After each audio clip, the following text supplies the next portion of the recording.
할렐루야.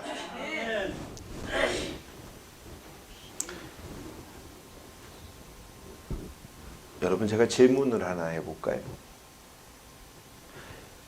인생이 없는 사람이 있을까요? 죽은 자도 인생이 있을까요? 없을까요? 어? 죽은 사람도 인생이 과거형에 있잖아요. 그죠?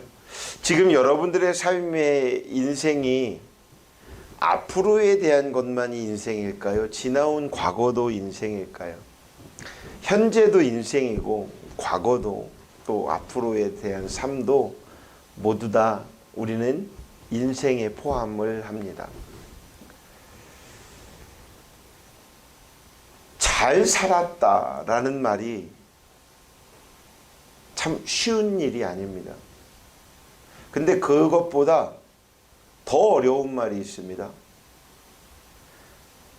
다 이루었도다 라고 하는 말같이 어려운 말이 없을 겁니다. 왜 이런 말씀을 드릴까요? 다 이루었도다 하면 누가 생각나세요? 예수님이 생각나지 않으세요? 근데 제가 곰곰이 한번 생각을 해봤어요. 다 이루었도다. 다 이루었다라는 거는 무언가를 만들 거를 알았으니까 이루잖아요. 그렇습니까? 안 그렇습니까? 맞죠? 뭔가 이룰 거를 알고 있었고 그걸 계획했기 때문에 이것을 다 이루었다 안 이루었다가 나오는 말이에요. 내가 다 못 이뤘어 라고 하더라도 뭔가 이룰 계획이 있었던 거예요. 근데 인생을 생각해 보면 여러분이 태어날 때부터 뭔가 이룰 것을 알고 태어났습니까? 모르고 태어났습니까? 몰랐어요? 기도를 좀 덜 한 거예요. 기도해야지. 그러면 알 건데. 예수님께서 이 말씀이 찾아가는 거예요. 때로는 흔들릴 때마다 기도한 거예요. 그러면서 아는 거예요. 내가 왜 이 인생 속에 포함됐는지. 사랑하는 여러분, 여러분도 태어나면서부터 무에서 유를 창조해 나아갑니다. 이것이 인생입니다. 태어났을 때 아무것도 가진 것 없고 그 가진 것은 육신의 것으로도 없지만 내가 꿈을 이루는 무언가의 그 인생의 방향에 이루는 것까지도 우리는 알지 못합니다. 그런데 이것을 만들어가는 과정이 있습니다. 그래서 아이들에게 청소년들에게 청년들에게 얘기합니다. 젊은이요, 꿈을 가지라. 근데 이 꿈이 뭘까요? 막연할까요? 대다수의 젊은 친구들에게 물어봅니다. 당신의 꿈이 뭡니까? 라고 물으면 대학교 가는 거예요. 의사가 되는 거예요. 변호사가 되는 거예요. 요즘은 의사도 안 되려고 한답니다. 가끔 어떤 다큐멘터리를 보다 보면 좀 그렇습니다. 저도 보기에 얼마나 안쓰러운지. 전국의 랭킹 1, 2위 하는 애들이 다 모여서 마지막 하고 있는 일은 돈을 잘 벌고 못 벌고가 문제가 아니에요. 예전에 지난주가 우리가 창립 예배를 드렸잖아요. 처음 창립을 했었던 교회의 그 주변이 바로 옆 건물들이요. 이쪽에 앞 건물, 옆 건물이요. 얼마나 멋있는 술집들이 있는지 전국에서 막 아주 기가 막힌 술집이래요. 여기가 랭킹을 먹는 데. 그러니 그 술집의 아가씨들은 얼마나 이쁘고 날씬하고 그러겠습니까? 그런데 그 모습을 보는 게 아니라 우리 그 1층의 가게에 와서 이 친구들이 하소연을 하고 푸념을 하고 자기들끼리 얘기를 하다가 하는 소리를 옆에서 가만히 앉아서 듣다 보면, 또 어떨 때는 상담도 해주다 보면 이런 게 보이더라고요. 뭐 세상에 착하지 않은 사람이 어디 있을까요? 그런데 내가 가끔 놀란 소리가 있었어요. 대전에 있는, 아니 어떨 때는 서울에서, 어떨 때는 뭐 지방에서 오시는 손님분들 중에 뭐 사자들이 많대요. 사자. 그럼 사자면 뭐 사기꾼으로만 생각하실 건데 그런 게 아니라 대학의 교수님들도 있었고 교사도 있고 의사도 있고 박사들도 있는데 간혹 그분들이 너무 힘들게 하더래요. 얘기를 듣다 보니까 그 사람들이 왜 그곳에 와서 술 한 잔을 먹고 그곳에서 무언가를 해소하려고 할까요? 스트레스를 왜 그곳에서 해소하려고 할까요? 벅차기 때문에. 감당하기 어려우니까. 그것을 자기들의 삶의 통로로 여기는 거야. 이 해소 통로로. 근데 예수님이 보여준 통로가 있었습니다. 그것이 뭐냐? 기도였습니다. 때로는 속상하고, 때로는 기쁠 때도, 때로는 슬플 때도, 때로는 너무나도 힘에 부칠 때도 예수님은 기도했고 그 기도로 보여주셨습니다. 잘 배운 것만이 전부가 아닙니다. 인생을 살아가는데 가장 큰 걸 바라보고 가겠다라고 해서 여러분들은 열심히 살아왔고 앞으로도 살아갈 것입니다. 그런데 목적이 분명하여야 합니다. 목적. 어떤 목적이 있어야 합니까? 꿈은 젊은이나 가져야 합니까? 아니요. 우리 권사님도 꿈을 가져야 합니다. 지금부터 꾸는 꿈이 또 여러분의 인생의 반전이 될 것입니다. 아이고 인생 다 살았어. 여러분 한번 생각해 보세요. 초등학생이나 중학생이, 고등학생이 아이고 나 인생 다 살았어. 이러면 여러분 뭐라고 하겠어요? 가다가 뒤통수를 한대. 그런데 하나님이 보시는 입장에서 여러분들이 아이고 인생 다 살았어. 무엇으로 평가를 해서 인생 다 삽니까? 우리는 목숨 명줄에 대한 부분만 가지고 인생 다 살았다고 하는데 명줄을 누가 알아요? 그렇죠? 어떤 TV 예능에 어떤 그 여자친구가 남자친구랑 철학관에 갔습니다. 다짜고짜 묻는 질문이 있습니다. 이 둘은 결혼을 해볼까 마음을 먹었습니다. 그리고 다짜고짜 묻는 질문이 있었습니다. 저 오래 살아요? 그랬더니 이 양반이 당황을 하면서 뭐가 어쩌고저쩌고 얘기를 하던데 어쩌면 사람들의 관심사가 우리가 오래 살까 아닐까에 대한 것일 겁니다. 그런데 저의 관심사는 우리가 오래오래 살까 안 살까가 사실은 관심사는 아닙니다. 저의 관심사는 오늘을 어떻게 살까입니다. 오늘을 내가 어떤 마음으로 살아갈까. 그러면 오늘을 어떤 마음으로 살아간다는 것은 미래에 대한 계획을 가지고 그 미래를 발전하며 다 이루었도다라고 말했던 예수님처럼 우리가 살아갈 수 있어야 하지 않을까라는 겁니다. 그래야 예수님의 제자이지 않을까요? 그러려면 오늘부터 여러분들은 인생 반전의 주인공들이 되시길 주의 이름으로 축원합니다. 조신영이라는 작가님이 있어요. 이 작가가 재미라는 책을 썼는데 이 책에서 이런 말을 합니다. 미쳐라, 당당하라, 함께하라 라고 합니다. 우리는 너무 엄숙주의에 붙잡혀 있지 않냐는 그런 말입니다. 나 스스로 엄숙하려고 하지 마십시오. 그것은 거룩함이 아닙니다. 거룩함이라는 것은 구별된 것입니다. 여러분, 무거운 짐을 지고 있다가 내려놓으면 어떻게 됩니까? 수유예배에 빠지신 분들은 이렇게 갑자기 말이 없는 것 같아요. 난 누구라고 얘기는 안 하는데 무거운 짐을 졌다가 그 짐을 내려놓은 거예요. 그럼 어떻습니까?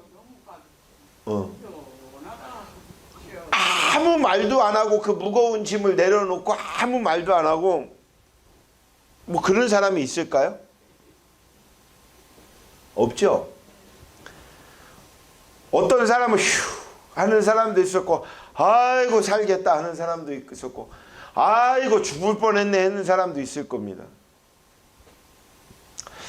이 인생의 무거운 짐을 여러분이 지금까지 짊어지고 왔는데 예수님이 이렇게 말합니다. 수고하고 무거운 짐진 자여 내게로 오라. 내가 너희를 편히 쉬게 하리라. 이 말은 직역해보면 수고하고 무거운 짐진 자여 다 내게 맡겨라. 내려놔라. 그 얼마나 가벼운 얘기입니까? 거룩하다라는 말은 구별된 건데, 구별된 건 인생사 세상을 살아가는 사람들의 그 삶의 무거운 짐을 예수 앞에 내려놓으니 가벼운 인생이 된 거예요. 그러면 우리의 얼굴은 어떻게 해요? 묵직해야 거룩합니까? 아닙니다. 웃어야 거룩한 겁니다. 밝아야 거룩한 겁니다. 바뀌어야 합니다. 세상 사람과 내가 달라야 합니다. 예수님을 10년, 20년, 100년을 믿으면 뭐합니까? 인생의 얼굴에 잔뜩 찌푸림을 갖고 살아가는 사람이 있다면 그것만큼 어리석은 자가 어디 있을까요? 오늘에 감사할 수 있는 것이 어떤 거냐? 내가 예수님 앞에 내 짐을 내려놓는 것이지 않을까 싶습니다.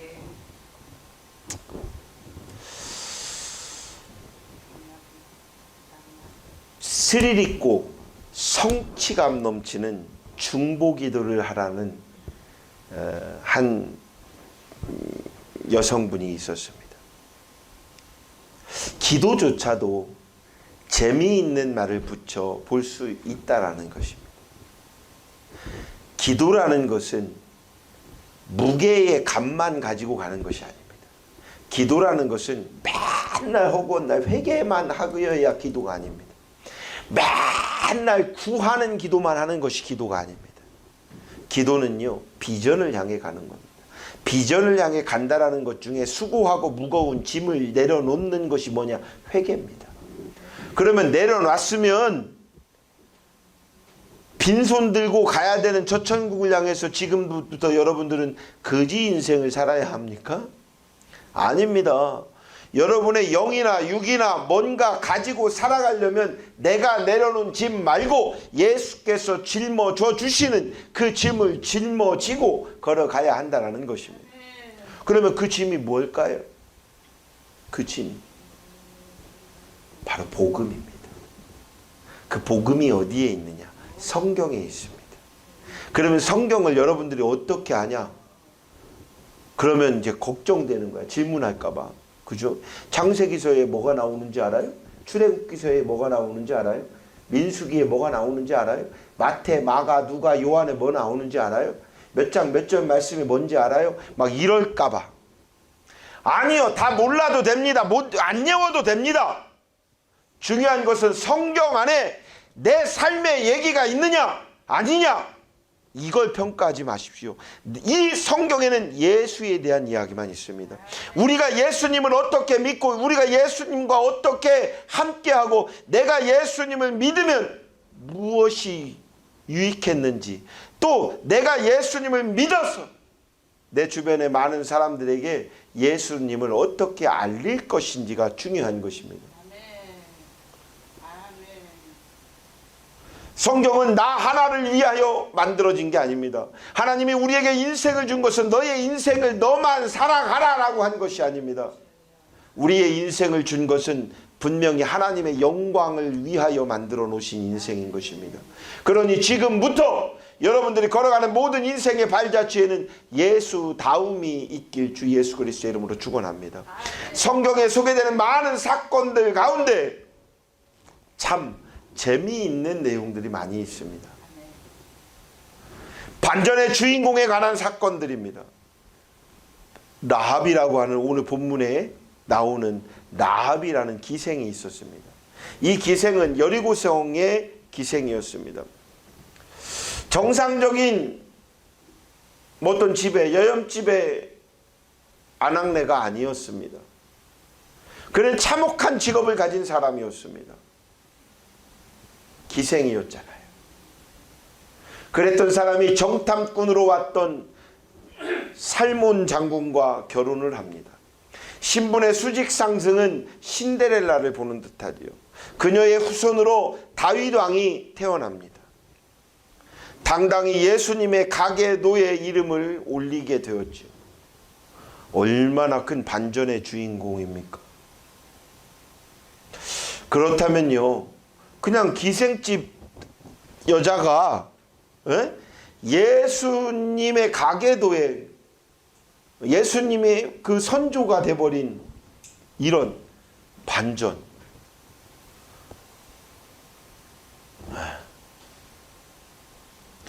이 본문 말씀을 보다가 이 본문 말씀을 지난주에 준비하고 이렇게 오다가 제가 이번 주에 어떤 영화 같은 드라마를 잠깐 봤어요.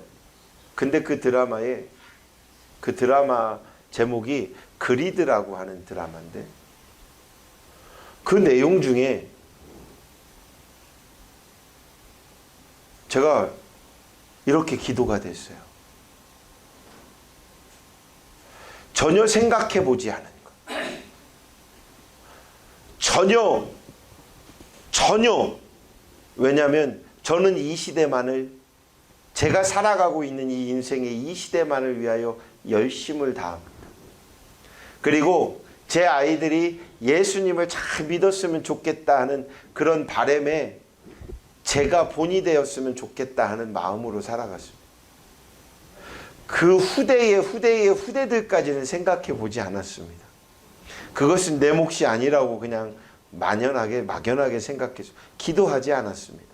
근데 그 드라마를 보다가 회개를 했습니다. 거기 그 인물 중에 나와서 그 인물이 막 미래로 갔다 과거로 갔다 하는데요. 현재에 와가지고 범죄자인 한 남자애를 계속 구해줍니다. 경찰한테 못 잡히게 하고 막 살게 만들고 이쪽으로 가게 하고 저쪽으로 가게 하고 막 이러다가 막 동해번쩍 서해번쩍 합니다. 많은 사람들이 그럽니다. 왜 그 사람이 나타나서, 그 여인이 나타나서 왜 이 범죄자를 지금 구해줄까? 근데 나중에 어떤 결말적인 부분에서 나오는데 그 여자가 미래에서 온 거예요. 미래에서 왔어요. 또 과거에서 또 온 거예요. 막 왔다 갔다 하니까 미래에서도 오고 과거에서도 또 막 다시 오는데 왜 오냐면 내 후대를 안전하게 보살피기 위해서. 내 선조가 있어야 내가 있을 수 있으니까. 내 선조가 바람직하지 않으면 나는 그 길로 접하니까 어떻게 해서든지 조금 더 괜찮게 만들어 보려고 애쓰고 있더라는 거예요. 공상과학 같은 얘기예요. 말도 안 되는 얘기인데 그 속에서 제가 이런 걸 깨달았어요.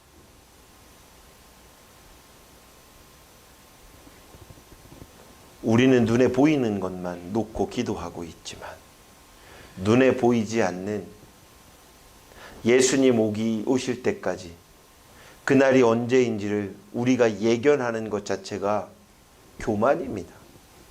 성경 안에 성경을 해석하는 일은 없습니다. 제가 여러분들 마음을 이렇게 찝잖아요. 막 이렇게 찝고 막 앓으면 여러분 어떻게 되겠어요? 신통방통하네 그럴까요? 두렵습니다. 그리고 100% 알지도 못합니다. 제가 지난주인가요? 그냥 농담 삼아 던진 말이 맞았는데 아마 잊고 계실 거예요. 여러분들은. 근데 제가 또 하나의 회개를 했습니다. 우리 장용희 성도님이 NC하고 KT의 경기를 보다가 NC가 2대0으로 이기고 있는데 제가 그랬어요. 그럼 뭘 더 봐요? 한 7회쯤 되면은 KT가 거꾸로 이겨버릴 거예요. 이러고 나서 그냥 이제 뭐 그렇게 얘기하고 끝났어요.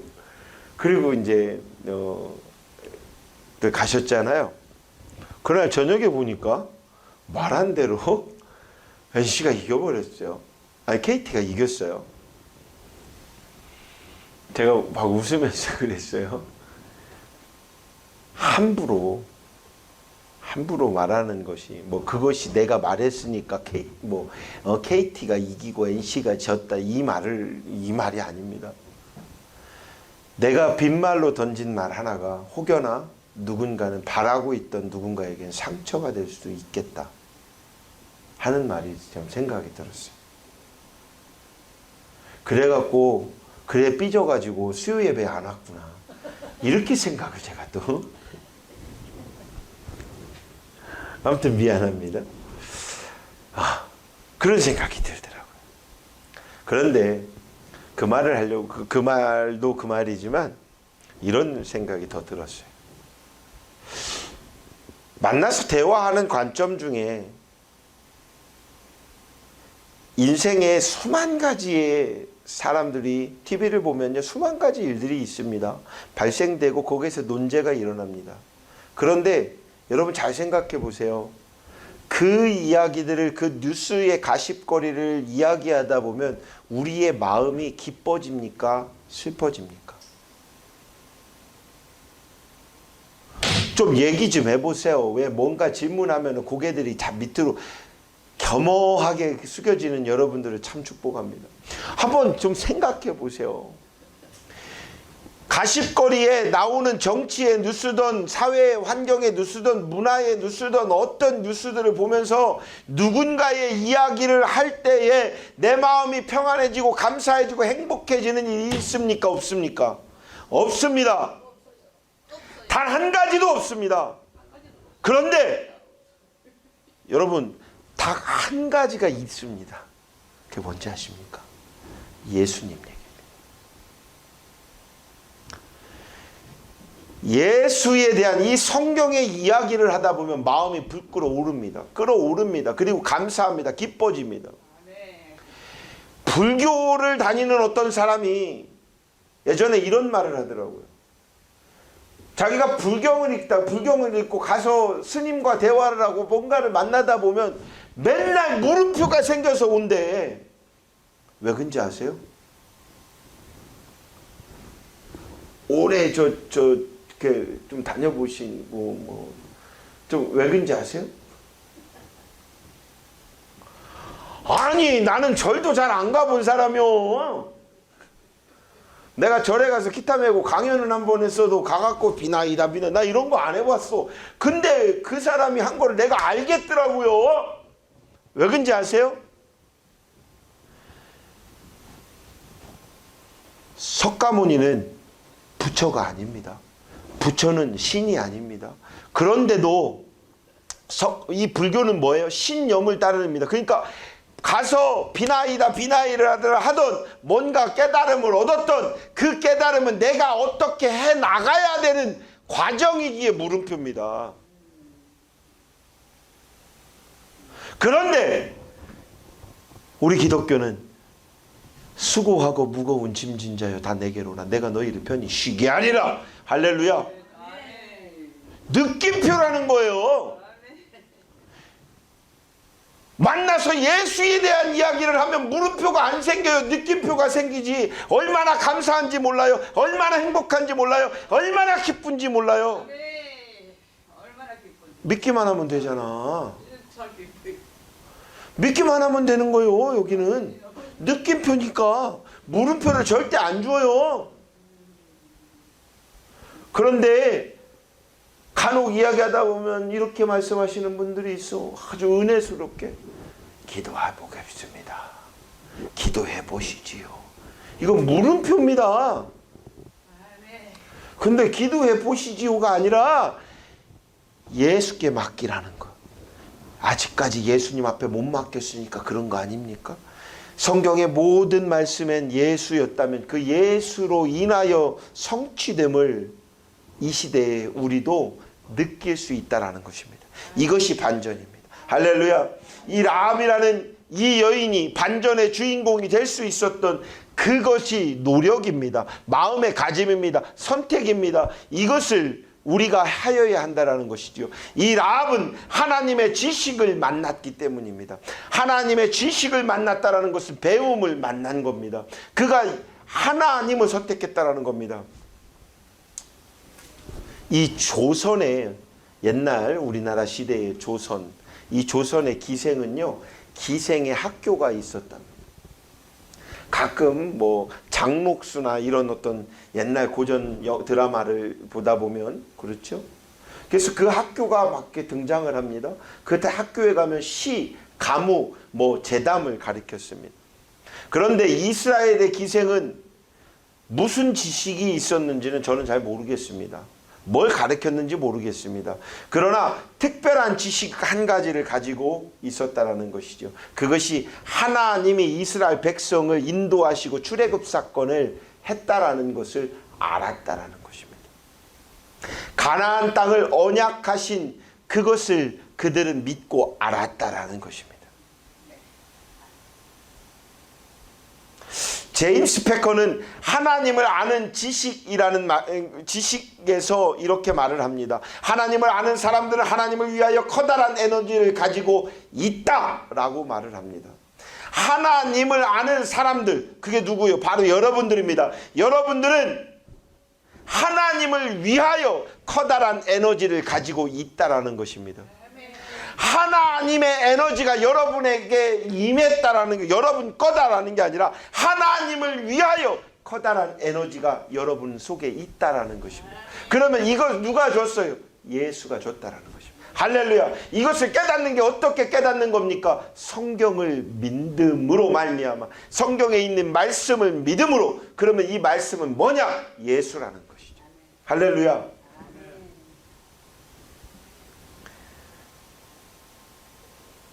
두 번째는요, 교회를 만났기 때문입니다. 교회. 두 명의 정탐꾼을 만난 것은 바로 구약의 광약교회를 만난 것입니다. 교회의 머리는 누구시지요? 예수님입니다. 오늘날 우리 대한민국이 세계사에서 유래를 찾기 어려운 그러한 발전을 이룬 것은 분명한 하나님의 축복이 있었습니다. 조선 말 시대가 어땠습니까? 일제 시대가 어땠습니까? 민족의 지도자 김구, 이승만, 이상제, 안창호, 뭐 조만식 등등등 그분들이 교회를 만났기 때문에 대한민국 건국의 초석을 놓게 된 것입니다. 제가 내일 일본으로 가잖아요. 일본에 가면 1500년대, 1500 말년 중반기 때예요. 그때에 일본에 복음이 들어옵니다. 1546년인가? 그때에 복음이 들어옵니다. 복음이 뭐예요? 예수에 대한 이야기가 들어옵니다. 그리고 그들은 예수님을 만납니다. 1500년대에 예수님을 만난 그들은, 믿은 그들은 배교하지 않고 순교를 당하는 일들이 있습니다. 몇만 명이 물에 빠져 죽는데도 배교하지 않았습니다. 스즈타 감옥이라고 하는 그곳에 가보면 얼마 작아요. 작은 그곳에 60, 70명이 가둬놓고 몇십 년을 가뒀는데도 배교하지 않았습니다. 머리를 잘라서 머리는 저쪽에다 버리고 이쪽에다 놓을 때 그 자르기 전 처형장이 있습니다. 그곳에 아내와 자녀들을 데리고 옵니다. 왜 데리고 왔을까요? 죽이는 걸 보여주려고? 그러니까 네 부모가 이게 죽으니까 너 앞으로 너는 예수 믿지 마 이러려고요? 아닙니다. 그들을 배교시키기 위해서 자기의 자녀를, 아내를, 남편을 보면 배교하지 않을까? 그래서. 그런데 그 배교하지 않으니 거기서 죽입니다. 근데 두려웠습니다. 무엇이 두려웠을까요? 그들이 믿는 예수가 두려웠습니다. 부활이 두려웠습니다. 그들은 잘 모르기 때문에 이들이 성경에 얘기하는 부활로 일어난다면 자기를 죽인 나를 죽일까봐 두려웠습니다. 그래서 머리와 몸이 합해지지 못하게 머리는 이쪽에 몸은 저쪽에다 갖다 묻었다라는 거.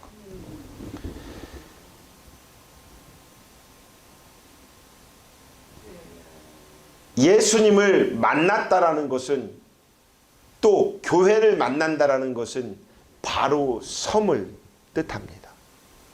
예수님을 만나고 교회를 만나서 이 예배를 드리는 사람들이 예배를 드리면서 삶이 변화되어야 되지 않을까요?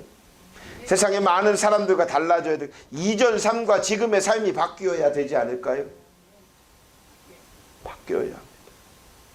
저는 여러분들에게 강권하게 이야기합니다.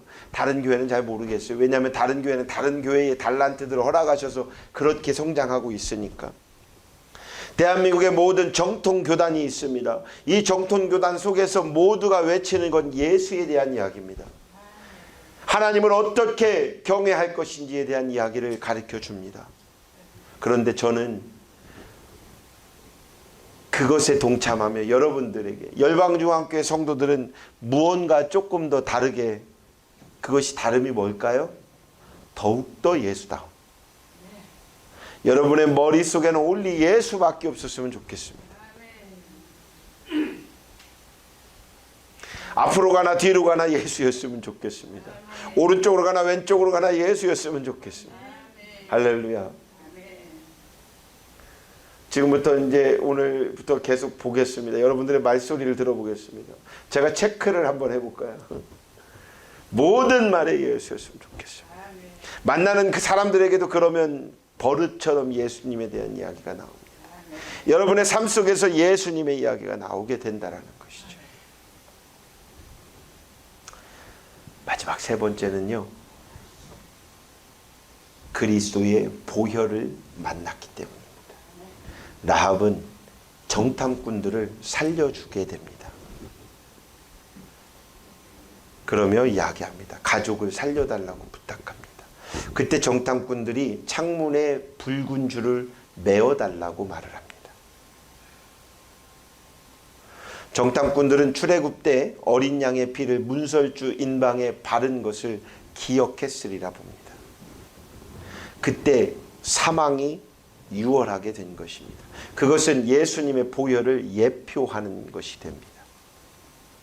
연약한 우리의 인생도 이런 만남을 통해서 분명한 반전의 주인공이 될 수 있다는 것입니다. 이제부터 여러분들의 삶의 방향에 목표가 세워졌습니다. 꿈이 세워집니다. 여러분의 인생 속에 예수가 정답이었음을 고백한다면 분명한 인생의 반전 드라마가 만들어진다는 것입니다. 오늘날 TV 드라마나 영화에서 다루는 다수의 소재가 신데렐라 신드롬입니다. 사람들은 그것을 보며 대리만족을 하고 심취하게 됩니다. 근데요, 그러면 그냥 구경꾼에 불과하지 않을까요? 사랑하는 여러분, 우리는 예수님이 나와 함께 하심에 예수님의 능력이 나의 능력이 되매 분명히 여러분들이 예수님을 믿음으로 말미암아 인생 반전의 주인공이 될 수 있다라는 것을 믿으시길 바랍니다. 그런 인생 반전의 주인공 열방중앙교회 성도들 모두가 되시길 주 예수 그리스도의 이름으로 축원합니다. 기도하겠습니다. 사랑하는 주님 고맙습니다. 감사합니다. 오늘 라합의 인생을 통해 우리의 삶의 예표인 예수님을 다시금 바라보며 섬기며 살아가길 희망합니다. 온전한 그리스도인의 신앙생활을 하며 살아갈 수 있는 우리 열방중앙교회 성도들 모두가 되게 하여 주시옵소서. 그러한 신앙생활로 하나님이 이루시는 천국의 비밀을 깨닫고 천국의 그 비밀의 문을 열어갈 수 있는 우리 열방중앙교회 성도들 모두가 되게 하여 주시옵소서. 예수님의 이름으로 감사하며 축복하며 기도드립니다. 아멘.